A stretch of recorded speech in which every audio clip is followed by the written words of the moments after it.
I resent my deadbeat dad. Because he treats his stepchildren better than me, I told him. My stepfather is a better dad, and he flipped out. When I was younger, I had a very good relationship with my dad. My parents divorced when I was an infant, but I spent weekdays with my mom and weekends with my dad. My dad and I were like best friends, and we had a simple routine every weekend where we'd get 5 Redbox movies to finish during the weekend. We'd go fishing, we'd play soccer, and we'd bike to this little secret playground near the zoo. Something else I was used to was my dad always having new girlfriends that never lasted more than 2 weeks. The only one who lasted longer, a woman I really liked who lasted 2 years, left my dad when I was 10. But my relationship with my dad was the same as ever until I was 12, and my dad met his now wife. This woman has 2 kids, one older and one younger than me. They moved into my dad's apartment after only 2 weeks. My room was already small, but my tiny mattress and 3 small plastic drawers were shoved into the corner of the room to make space for the daughter's bunk bed and dresser. Before I knew it, they started putting my bed in a closet until I came to visit and often would forget to take it out at all. When my dad moved into a bigger house, the older sister got her own room while I had to share one with the younger sister every weekend. The 3 small drawers I had were soon just one drawer because the little sister wanted the other 2 for her toys. Slowly, I started visiting my dad less and less. Then everything went especially wrong when my dad got his girlfriend pregnant after 1 year. They got married, and I didn't know that for a whole month because he didn't even tell me. I also didn't know my baby half-sister was born until weeks after she came home from the hospital. To make his new family happy, he started spoiling them and stopped paying child support for me and my mom. His wife is a jobless gold digger who only cooks and cleans and shops. Her older daughter is having her college paid for by my dad, and the younger daughter is the definition of a 10-year-old Sephora kid. As for my half-sister, she is still a toddler but is clearly spoiled and hates the word no. The routine I used to have with my dad is now dead. As for my stepdad, he's been with my mom since I was 5. Apparently, though I don't remember it, I once called him Dad, and because of that my dad told me I shouldn't love that man like a dad because he's not really my father. Apparently, that's why I started acting like I hated my stepdad. I never knew why I felt that way about him since he'd never been anything but good to me, and in the last few years I've felt much closer to him. He feels like the dad that my birth father should try to be. Over time, my dad has started to treat me differently. He rants to me about his political beliefs and conspiracy theories about aliens and stuff. He also brags about his new business and his new family. And if I ever try to share anything with him, he gets annoyed and shuts me up before continuing with his stories. It's like now he sees me as a buddy rather than his freaking daughter.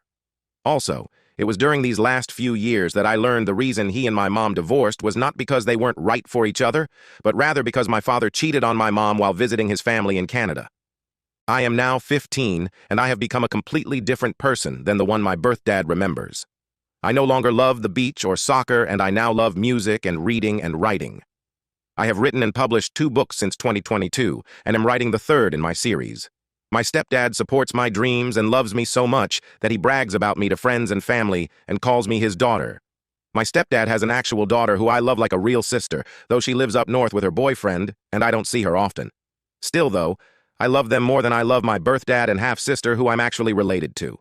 My dad blames me for never calling, though because of how he's treated me lately, I don't feel like I owe it to him. I also go months at a time without visiting him now because I no longer feel comfortable at that house, especially since the bed I sleep on over there is literally considered as their guest bed.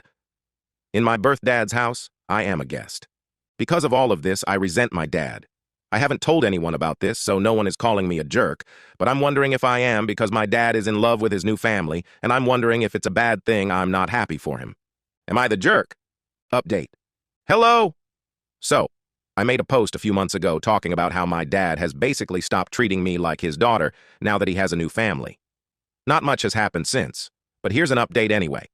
So, since I made the initial post, I've only visited my dad's house once, and safe to say, I truly am nothing more than an uncomfortable guest in that house. I should start off by saying that every time I spend a few months without going to his house, my dad tries to play all innocent and calls me on Fridays to ask when he should pick me up. I never answer because he always calls me when I'm in a class or busy with studying, so he'll call my mom.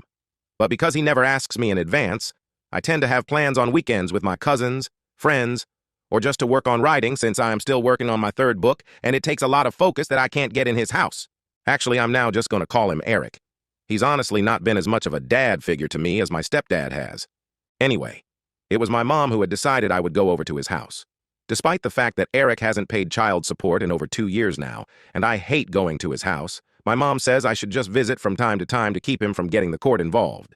She confuses me, sometimes saying that he's a deadbeat man, but also sometimes saying that he's my loving dad who deserves my respect.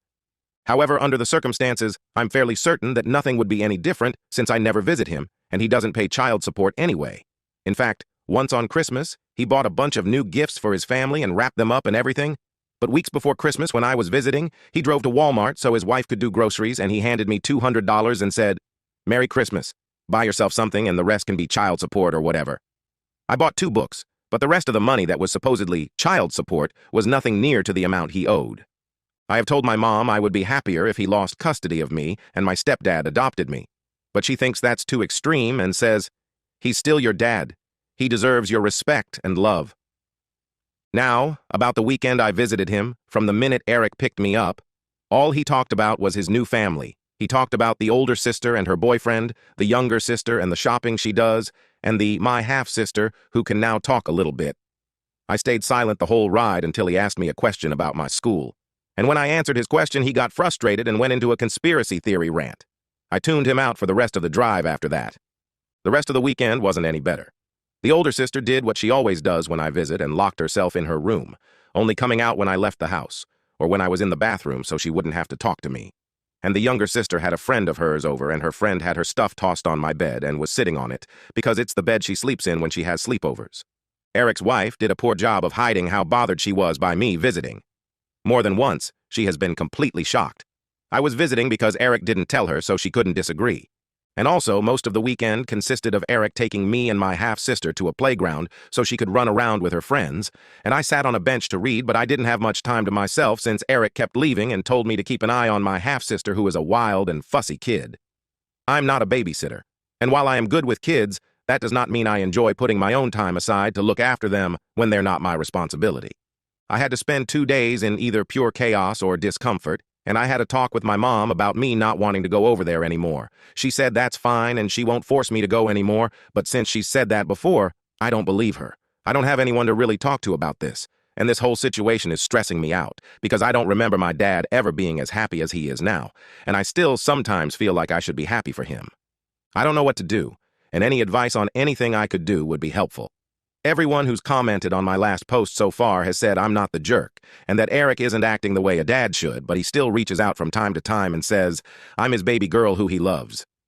Honestly, I almost cry whenever he says that because it reminds me of how we used to be. Am I overthinking all of this or overreacting? What should I do? Am I the jerk here because I'm not happy for my dad? Update 2. Hello, everyone. It's only been a couple of days since my last post. Since then, I have taken the advice most of you have given me, and I talked to my mom about how I don't want to keep being forced by her to visit Eric, my sperm donor, as most of you referred to him as. Long story short, I'm not 100% sure she won't continue to send me over to Eric's house, but she did wind up sending him long texts, chewing him out for not treating me right and telling him to step up and pay his child support. He didn't answer her, though, so I followed some other advice and wrote him a long text myself that detailed how I felt about his treatment of me the last few years. The thing is, as soon as I sent that text, he called me to yell at me and called me spoiled and overdramatic. He said it's my fault we don't have a relationship since I never visit or talk to him anymore. And because I mentioned the unpaid child support, he said that I was only reaching out to him for money. I nearly cried during that phone call and wound up just hanging up on him. He sent some angry texts to my mother as well. But later that day, he left a voicemail on my phone saying, "Money is kind of tight for me right now. I'm completely broke. You know I love you, right?" The thing is that I know that's a lie, because I'm always seeing my younger stepsister make TikTok videos showing off the Sephora and other expensive crap he buys her all the time. I think I'm done trying, and some of you suggested asking my stepdad for help. I wish I could, but when I asked my mom again if he could adopt me, she said something that absolutely crushed me. Apparently, my stepdad himself said he doesn't feel like he should adopt me. My stepdad is a very kind and sympathetic man, but he's also extremely unconfrontational and thinks it would be like a slap in the face to Eric if he adopted me. Also, because I noticed some confusion about this in the comments on my last update, the reason my parents divorced was because he cheated, but it wasn't with his current wife. My parents split up when I was still basically an infant, and Eric lived in Canada where he jumped from girlfriend to girlfriend there before he moved down here and continued to jump from girlfriend to girlfriend. When I was 12, he met and knocked up his wife Alejandra, and married her without telling me till a month after their courthouse wedding. Also, some of you asked how old I am. I am 15. It feels ridiculous that I have this stress on me at my age, and I can't really talk to anyone about it. I can't talk to my stepdad because he's always working and I'm only ever with him when my mom is there too, and I don't like talking to her because she always tells me that I'm too young to really feel how I feel. The last time I tried to discuss my mental health with my mom, I asked her if I could start going to therapy, and she said that therapists are dumb and that I can just talk to her or pray to God if anything is wrong. I'm not super religious, and talking to her about anything serious makes me deeply uncomfortable. It's not that I don't love her, since she is my mom after all, but she's pretty intense and intimidating. My dad has not reached out to me again since his voicemail. Frankly, I don't want to even think about him for a long while now. If he suddenly realizes how badly he's screwed up with me and apologizes, then maybe I'll try to rebuild our relationship. As for my stepdad, he may not want to adopt me, but he still calls me his daughter, never just his stepdaughter, and I truly feel loved by him. I love his parents like they're my own grandparents, and his whole family is so warm and loving. I might make another update if anything else happens, but for now I'm just going to focus on school and my books. Maybe now that I understand that Eric really doesn't care that much about me anymore, I can finally focus on finishing my third book. I dedicated my first book to him, and I honestly don't regret it. I dedicated that book to the dad he used to be. It's not like he'll ever read that book since he doesn't think it's smart that I want to be a writer, but I don't care. I'm done. Thank you to everyone who gave me advice and told me I wasn't the jerk. I feel so much better with those reassurances. Thank you.